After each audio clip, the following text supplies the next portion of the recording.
He hadn't even taken off his damn sunglasses. That's how the morning began. This walking LinkedIn post named Lyle Manning struts into the office like he's in a cologne ad, uninvited, unread, and entirely unaware.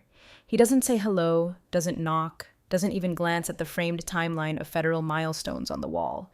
The same ones I've spent the last 9.5 years chasing with the kind of meticulous obsession that kills sleep and ruins marriages. Instead, he drops his 1,100 loafers on Mason's desk, my desk, technically, but Mason built the groundwork, and he smiles that smug MBA-certified smile and says, "Thought I'd check out my new command center." I froze mid-sip of coffee. I wish I could say I said something smart or cutting, but I didn't, because I already knew what was about to happen. He reached into his jacket pocket, pulled out his phone, angled the lens, and took a goddamn selfie with Mason's nameplate in the shot. Feet still on the desk, government briefing binders still spread out across it, and then he typed out a caption I'd see echo in nightmares for weeks. "Finally in charge here." I didn't even have time to blink before I got the ping. First from internal communications, then from 2 project managers, then from a contact at the oversight office who just texted me a screenshot with no words, just one skull emoji. I'm not gonna lie, my hands shook a little. Not with fear, with rage. The kind of rage you get when you watch your entire life's work teeter on the edge because a trust fund cosplayer thought he was being relatable online. Mason had warned them, over and over, no ambiguity, no visible control. Clause 7 of the conditional memorandum was a nuclear trigger written in plain English. It was the first sentence of every advisory memo I ever drafted. And he, Lyle, I grew up in boardrooms Manning, just lit the damn fuse in front of the entire federal compliance community. Before I forget, if you're still here, do me one favor. Hit that subscribe button and tap the like. 97% of people never do, and trust me, it makes a bigger difference than you'd think. Keep stories like this alive, especially when they're as insane as this one. Anyway, I didn't scream, I didn't even stand. I watched Lyle saunter out of my office with that same frat boy energy that probably got him a DUI dismissed in undergrad, and I opened my Outlook. I typed 4 words to legal. Clause 7 is breached. Attach the post, hit send. Within minutes, the silence began. Not dramatic, not noisy, just a sort of creeping digital hush, the kind you feel when something very large and very expensive just moved 2 inches closer to the edge of a cliff. Teams channels froze, calendars cleared, government contacts stopped replying. And Mason? Mason didn't come out of his office. He'd seen it too. I knew he had. The man had eyes like surveillance drones, always watching, always calculating. But that morning, he didn't need to do anything, because the fuse was already hissing, and for once it wasn't his hand holding the match. Lyle had done it all by himself, with a smirk, with a filter, with his father's blind permission. And I knew somewhere deep in the building the old CEO was already pacing, because Mason had one file, just one, that he kept in the lower left drawer of his locked cabinet, a file marked with a simple label, "If they burn it down." And I had a feeling we were about to find out what was inside. By 9:17 a.m., the screenshot was in the inbox of every senior liaison, program director, and risk compliance officer who mattered. No commentary. Just that damned image, Lyle Manning reclining like a discount Bond villain in Mason's chair, captioned like a high school senior who just got keys to his dad's Camaro. The reactions weren't immediate, not at first. That's the thing about federal oversight. They don't yell, they go quiet. The kind of quiet that feels like a power outage right before the storm surge. First came a ping from Renee in External Affairs. Was this authorized? Then Gary from the tech subcommittee dropped the formality altogether. You warned them. Jesus Christ. Then silence. No return calls from the agency desk, no chatter from the compliance portal. Just stillness. Digital, bureaucratic, and surgical. I didn't ask Mason what he was going to do. I didn't need to. He opened a folder already bookmarked. Drafted a 6-word email. Clause 7 has been materially violated. Attached the screenshot. CC'd General Counsel and our MOU legal liaison. And hit send. The line between fury and finality is thinner than most people think. That morning, Mason didn't pace, didn't curse. He sat, straight-backed, hands still, eyes fixed forward. If you didn't know him, you'd think he didn't care. But I've seen that look before. Once, when a vendor missed a critical filing by 6 minutes and Mason simply replied, "We'll never use them again." That same glacial tone now filled the room like cold smoke. He didn't need to raise his voice. The clause would do the screaming for him. Clause 7 was no ordinary contract language. It was the spinal cord of the entire agreement. Drafted with the Department's Office of Federal Technology Ethics, it ensured complete operational and strategic neutrality from executive influence. No nepotism, no indirect control, no goddamn selfies in the war room. And now it had been triggered, live, irrevocable, and witnessed by at least 4 federal entities. Legal responded 5 minutes later with a single line, "On it." That's when I knew they were panicking. Normally, it's 3 paragraphs and a footnote. But on it? That's lawyer code for we're about to call someone with clearance. By 9:30, the leadership floor felt like it had dropped 20 degrees. I passed 2 VPs whispering by the elevator. One asked, "Is this really serious?" The other didn't answer, just pulled out his phone and walked toward legal. I ducked back into my office before they could loop me in. Across the hall, Mason was already assembling the breach documentation packet. I saw the corner of it once, years ago. It was only to be used if operational independence is publicly compromised in a way that suggests interference. That packet contained communications, templates, rollback protocols, a clean chain of control chart, and something else, a red binder. No one outside legal and Mason had ever touched it. I wasn't scared. I was exhausted. Because we'd warned them. Lyle had been sniffing around the floor for 2 weeks, asking dumb questions with a camera always half out of his pocket. I'd told the CEO's admin. I'd told HR. Mason had flagged it twice in leadership syncs. And still, there he was, grinning like a PowerPoint slide, feet on the desk, nuking $500 million with a 10-word caption. The thing about damage like this? It's not immediate, it ripples. And if Mason's silence was the first wave, what came next would be the tsunami. Because when a federal deal is compromised by family interference, they don't ask for apologies. They ask for names. The board's reaction was predictable. Eye rolls, polite chuckles, a few old money smirks from men who've been too rich for too long to take anything seriously unless it arrives via certified mail. "We're talking about a selfie, not sabotage," one of them scoffed, swirling his espresso like he was auditioning for an Italian soap opera. Another said something about kids these days and their influencer fantasies. One even joked, "Should have used a filter, maybe they'd take it less seriously." Mason didn't flinch. He sat quietly at the end of the conference table, hands folded, eyes dull from the kind of tired that doesn't come from lack of sleep. It comes from watching people sign their own death warrants in cursive. They didn't understand. Not yet. At 3:14 p.m., the call came in. It didn't come to the CEO, not even to legal. It came directly to Mason's private line, one only 3 federal liaisons had, and only one was authorized to use for breach protocol.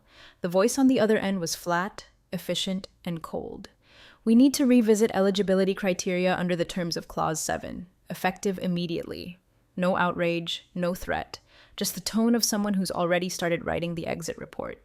Mason didn't reply right away. He just listened, nodded once, then hung up and stood. The board was still in session, mid-ramble about optics and damage control. Mason didn't interrupt. He just walked out of the room, not fast, not slow, just done. When I caught up to him outside his office, he was already unlocking the side cabinet. The red binder was out. His laptop was hooked into the external encrypted vault. No drama, just process. I asked, "They pulled the clause?" He didn't look up. "They initiated review." That's when I knew. It wasn't just an inquiry. The clause had gone live. Clause 7 isn't just words in a contract. It's a trigger, written after 6 months of negotiation with the Department of Integrity Oversight, drafted with language so specific it took 4 lawyers and 2 government ethics officers to get it signed. It states, in plain black font, "No familial or executive figure may imply ownership, influence, or control over the independent body of strategic operations. Any violation of this provision constitutes material breach, with immediate suspension of all pending federal agreements." Lyle's caption was the equivalent of standing on a nuclear site and shouting, "I'm in charge now!" And the agency heard it loud and clear. When the CEO finally realized the oversight committee had bypassed him, he marched into Mason's office, red-faced and rattled. "We need to respond. Spin this. Explain it was just a misunderstanding," he said, trying to sound composed. Mason didn't argue. He just opened a folder on his screen labeled Pre-Breach Templates. There were 3 documents. One was a list of termination clauses. The second was a revised governance proposal. The third was titled Transition Framework Non-Executive Restoration. You had this ready? The CEO asked. For a year, Mason said. I watched the blood drain from the man's face like someone unplugged him. The thing people like Lyle and his father never grasp is that trust in federal partnerships isn't built on charisma or boardroom banter. It's built on structure, silence, distance, the integrity of not being seen in the wrong room at the wrong time, let alone posting about it online. And now that distance had collapsed. All because one man mistook visibility for power. Mason didn't gloat. He didn't need to. The sound of executives scrambling to draft a statement no one would read, the board whispering in corridors, legal setting up a special meeting for Monday morning, those were the sounds of consequences. While they chased optics, Mason quietly began uploading files to the vault. Protocols, documentation, a different structure, not a replacement, a contingency. By Friday morning, the building smelled like toner and panic. Legal had gone full triage, printing, redlining, muttering to themselves in glass conference rooms while assistants hovered with coffee like it might reverse a federal pause. Lyle, in all his cowardly glory, issued an apology on his Instagram story. Yes, a story, where he clarified that the caption was obviously meant in jest and that he had no real involvement in daily operations. He even included a blurry boomerang of himself holding up a whiteboard that said, "Don't fire me, LOL." Mason didn't even blink when he saw it. The CEO, naturally, took the high road of shrugging everything off with the grace of a man who'd never read a single clause in the document his son just detonated. It's an overreaction, he told the board. They'll come around. He said it like he was talking about bad Yelp reviews. Meanwhile, the actual adults in the room, the auditors, the federal contacts, the silent majority, weren't reacting at all. That was worse. At 11:42 a.m., General Counsel finally came to Mason's door and said the words everyone in leadership had been avoiding. They need your input, officially. Mason didn't say, "I told you so." He didn't smirk. He simply reached into the bottom drawer of his file cabinet, pulled out EB Drive and handed it over with a post-it note. Appendix B, Institutional Integrity Documentation, V4. It was 32 pages long. I know because I helped compile it over the last year. Every email, every flagged incident, each instance of Lyle shadowing strategy meetings he wasn't cleared for, of the CEO waving off conflict of interest concerns with phrases like, "he's just observing," and my personal favorite, an internal chat log where Lyle asked if we could, pivot this whole government thing into a consumer brand. Each section was time-stamped, each breach was footnoted. Mason didn't editorialize. He documented, with a precision that made legal's hands tremble as they scrolled. And then there was page 32, one line, centered, no header, no commentary. Backup operational framework filed under NDA referend at MJR 0779, contingency authorized if trust architecture is materially compromised. I watched as the general counsel blinked at it 3 times before looking up. "This is real?" she asked. "It's been real for 18 months, Mason replied. Because here's the thing no one really understood about Mason. He never believed they could pull this off cleanly. He hoped, he prepared. But he never trusted the system not to choke on its own ego. That's why the backup existed. Not to replace the current structure, but to offer the government something intact when, not if, the current leadership dropped the ball. And Lyle hadn't just dropped it. He set the ball on fire and live-streamed it. The NDA reference was filed under a joint lock. Only Mason and one federal liaison had access. It described an alternate governance schema that stripped all executive influence from the contract's implementation, transferring power to a neutral operational custodian, one that had already been vetted, approved, and shelved until now. The room got colder. I watched as legal printed a hard copy of the NDA notice and took it upstairs. Within 20 minutes, 3 directors had requested private meetings. HR scheduled an emergency compliance review for the following week. And a junior comms assistant, barely 24, leaned into my office and whispered, "Is it true there's another org chart?" I didn't answer. Because here's what no one in that building realized. Mason hadn't just been protecting the deal. He'd been protecting its future in case the present became a liability. And it just had. The closed-door meeting started at 4 o'clock sharp. No assistants, no phones, no press statements, just 12 people who'd spent the last month sipping champagne over a deal they now watched spiral through their fingers like dust. And even behind frosted glass, you could hear the unraveling. Raised voices, thumps on the table. One chair scraped violently against the floor. Someone left mid-sentence. That kind of panic doesn't come from bad press. It comes from lawyers whispering words like material breach and reversion clause. At 4:28, my phone buzzed with an image. It was from one of the quieter directors. No message, just the photo.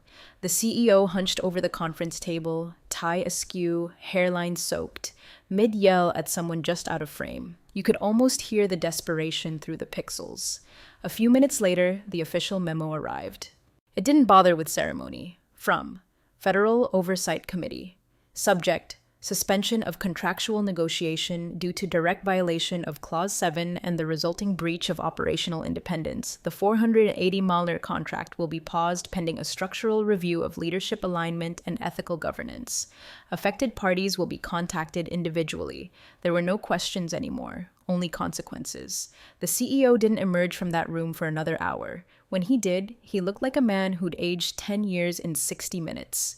He passed Mason in the hall without a word, didn't even lift his eyes. His voice was hoarse when he finally muttered something to his assistant. "Call Olivia. Have her prep something. Salvageable." But nothing salvageable was left. At 6:12 p.m., Mason's personal line rang. It was the deputy compliance officer from the agency, one of the few who still called him directly instead of running through protocol. "Is it viable?" she asked. No small talk, just that. Mason didn't ask her to clarify. She meant the backup, the locked file governance structure that no one wanted to acknowledge until the alternative was failure. His answer was calm, controlled, like someone who already knew this moment would come. "Only if I'm listed as primary fiduciary," he said. "Not a demand, a fact. If they wanted stability, they'd have to go through him, the architect, the one who never sat at the head of the table but designed the damn table in the first place." There was a pause on the line, then, "Understood. I'll escalate." He hung up and quietly opened his encrypted drive. The same files we'd drafted 2 years ago were still there, untouched since their last revision. But the language was clear. The transfer of power would require no public announcement, no vanity title, just one signed document recognizing him as the custodian of strategic continuity. I watched him save a new version, time-stamped, backed up, labeled. Power had never interested Mason. Control had. And this wasn't about ambition. It was about containment. He wasn't taking the reins to lead. He was stepping in because no one else deserved to touch them. The building stayed quiet that evening. Lights flickered in executive suites. Someone sobbed in legal. But Mason, he just kept typing. The next morning, the CEO staged his little redemption theater. I watched him rehearse in the glass conference room, pacing, smoothing down his tie, scribbling on a yellow legal pad like he had some brilliant spin plan tucked up his $1,000 sleeve. Word was he'd asked corporate affairs to draft a statement framing the entire fiasco as an internal miscommunication between departments. Not nepotism, not breach, just an unfortunate ambiguity in operational clarity. Like Lyle's feet weren't on Mason's desk, or like his caption hadn't been screen recorded by 3 different government liaisons before lunch. By 10:05 a.m., Mason was called in. No formal request, no calendar invite, just the CEO's assistant walking into his office with a post-it note that said, "Join us upstairs." I followed a few minutes later, uninvited, but no one stopped me. The conference room had that particular smell, printer toner, sweat, and fear. Lyle sat in the corner, pretending to read a quarterly review packet upside down. The general counsel looked like she hadn't slept. The head of HR was tapping her pen like it was Morse code for "I warned you." The CEO launched into his pitch with all the performative humility of a man who still thought this was salvageable. "Look," he said, "I'll be the first to admit the optics weren't ideal, but we need to consider intent. Lyle didn't mean to imply operational authority. It was a joke. A poor one, yes, but not malicious. This was an internal lapse, not an ethical breach. Surely there's room for clarification here." That's when Mason pulled out his phone. He didn't speak. He didn't even look at Lyle. He just hit play. The room filled with Lyle's voice, cheerful and smug, recorded in a voicemail he left on Mason's line 3 days prior. "Yo, Mason, hope you're not too rattled. Look, I get it. You've been holding this place together with tape and spreadsheets for years, but it's a new era. I'm the future, man. I mean, come on, you've seen the metrics. Dad trusts me, investors are vibing, and let's be real, I basically own this place now. Might as well get used to it." When it ended, no one moved. The silence was louder than the message itself. The general counsel slowly set her pen down and exhaled like she'd been holding her breath for 10 hours. Then, with a voice flat enough to scrape bone, she said, "That confirms intent." The CEO tried to respond. Some word halfway between wait and but got caught in his throat. HR leaned forward, already drafting the next round of severance scenarios in her head. Lyle went pale. Really pale. Not embarrassment pale. Reputation ending, career over pale. Mason didn't gloat. He didn't flinch. He just locked his phone, stood, and said, "Let me know when the paperwork's ready." Then walked out. There was no applause. Just the sound of a dynasty dissolving in slow motion. Lyle didn't leave the building that day. He just disappeared into the back offices like a stain being scrubbed. The CEO made one last plea, quiet, pathetic, to preserve a path forward for his son. But that voicemail didn't leave room for interpretation. It wasn't a misunderstanding. It was a declaration. And declarations have consequences. That was the cost. Not just the breach of trust, not just the paused contract, but the realization that Mason hadn't needed to raise his voice or break a single rule to bring an empire to its knees. He just pressed play. The email came in just after sunrise, time-stamped 6:07 a.m., flagged high priority, and sent from a secure federal address. Subject line, "Path to Restoration." The message was short, clinical, and as final as a coffin lid. The Oversight Committee, after internal deliberation and cross-departmental consultation, was offering a single opportunity to resume contract negotiations. But it came with one condition so sharp it cut through the pleasantries. Reset the governance structure under neutral leadership, or consider the agreement null. No second chances, no rebuttals. Leadership had failed. The only way forward was to erase the fingerprints. The board convened at 9 a.m., a mixture of shame, desperation, and denial stuffed into $3,000 suits. Mason didn't attend. He wasn't even on the invite. He'd already done his part. Instead, he sent one document to the board liaison, one PDF, 5 pages, titled Operational Realignment Proposal, Immediate Deployment. It included a new organizational chart. At the top, Custodian of Strategic Continuity, Mason J. Reiner. No C-suite jargon, no flashy titles, just clear lines of responsibility, independent compliance review, and an implementation timeline that began yesterday. Beneath it, no mention of Lyle, no advisory role, no consultant, not even a footnote. Lyle was gone. Security cleared his desk quietly before noon. 1 box, 2 half-used notebooks, a pair of headphones, and a framed photo of him and his dad shaking hands in front of the company logo like it was a coronation. He didn't fight it, didn't even show up. His badge was deactivated while legal prepped the final version of his exit NDA. No leaks, no scandal, just erased. As for the CEO, he spent most of the emergency session clinging to hypotheticals. What if we appoint a co-lead? What if Mason refuses to accept?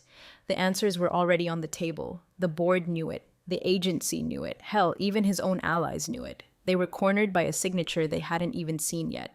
By 3 p.m., the vote was over. The CEO was stepping down effective immediately to pursue personal matters. Mason didn't react when the news was read aloud. Didn't blink when the press release draft circulated or when HR sent out the boilerplate message to team members and partners. He just updated one field in the continuity tracker, then closed his laptop. There was no celebration, no champagne. The silence was enough. Because Mason hadn't fought for their thrones. He'd dismantled the game board. All he ever wanted was clarity, the freedom to do his job without watching it rot under inherited arrogance. And now, at last, that clarity was back. Not because they gave it to him, because they had nothing left to take. By Monday morning, the glass wall where the CEO's name had been etched in silver letters was blank.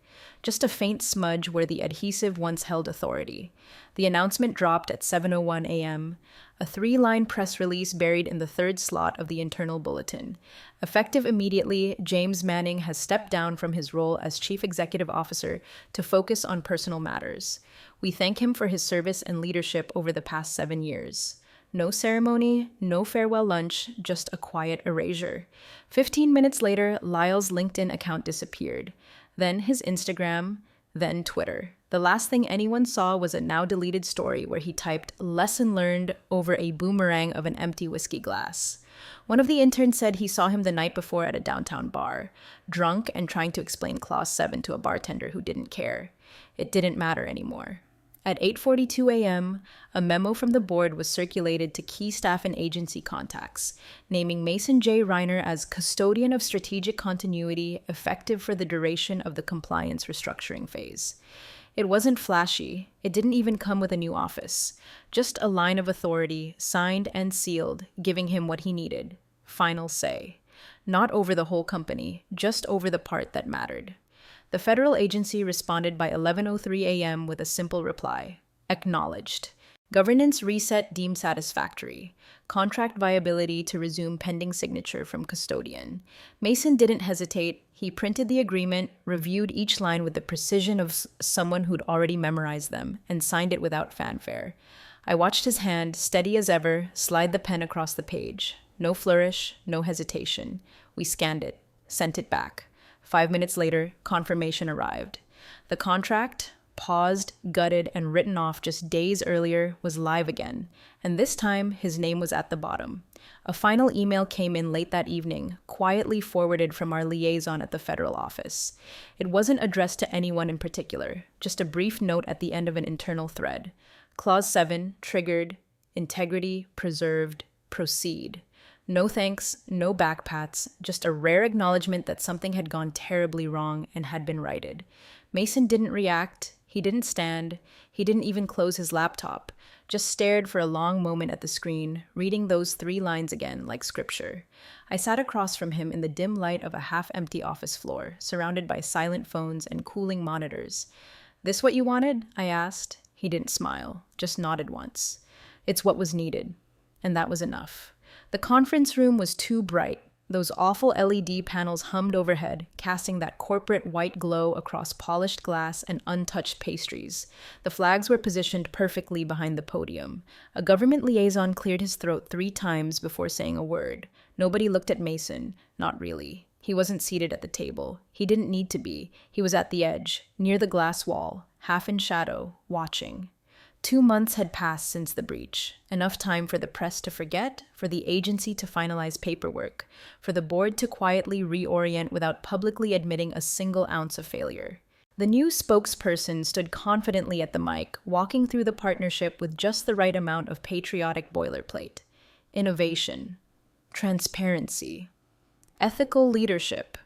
Words that sounded clean and intentional, like they hadn't been rebuilt from ashes in silence. There were no mentions of Clause 7, no acknowledgement of what nearly imploded the deal, and Mason was fine with that. He didn't need applause, didn't need credit. His name was on the contract, filed, stamped, and recorded in 3 federal databases. His title, Custodian of Strategic Continuity, had never been mentioned publicly. It didn't need to be. Everyone who mattered already knew. The $480 million agreement was finalized without a single objection, uncontested. Lyle, last anyone checked, had updated his LinkedIn to say, currently in stealth mode, and followed every government agency that might plausibly forget his last name. No job title, no company, just a bio that read building something new. The kind of vague PR rehab that stinks of damage control and second chances he hadn't earned.